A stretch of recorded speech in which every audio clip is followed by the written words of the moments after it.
There is an epidemic of sorcery in my country. I am from South Africa, okay? And this witchcraft is practiced by men and women alike, we understand it. But my nation is the worst country to live in as women. There is a severity of gender-based violence in the streets.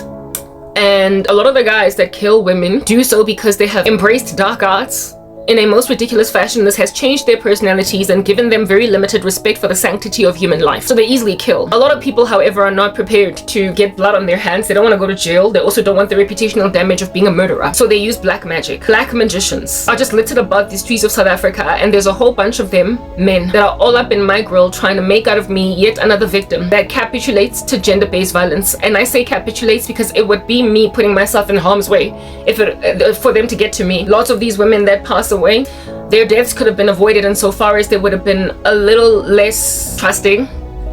But the Bible also says love always trusts. You can't walk around on eggshells. I'm 41 years old. I grew up partying and everything. I gave my life to Christ at 26 and of course dropped the nightclub and whatnot. But the way that these girls are dying all over the show, it reminds me of when I was younger before I gave my life to Christ, and all I could think about is that, listen, it could have been me. I recently heard a story on the news of two young women, 20 and 21 years old in Mamelodi, that were killed by some 38-year-old guy who popped them with a gun. And a lot of people are judging them for the lifestyle that they were living. And like I said, they were their cousins, and I used to party at that age with my cousin, and the two of us were also the same age, but every so often she was older than me by a couple of months. So when she was 19, I was 18, somewhere along the way in the year, right? So 2021, listen, it reminded me of my cousin and me.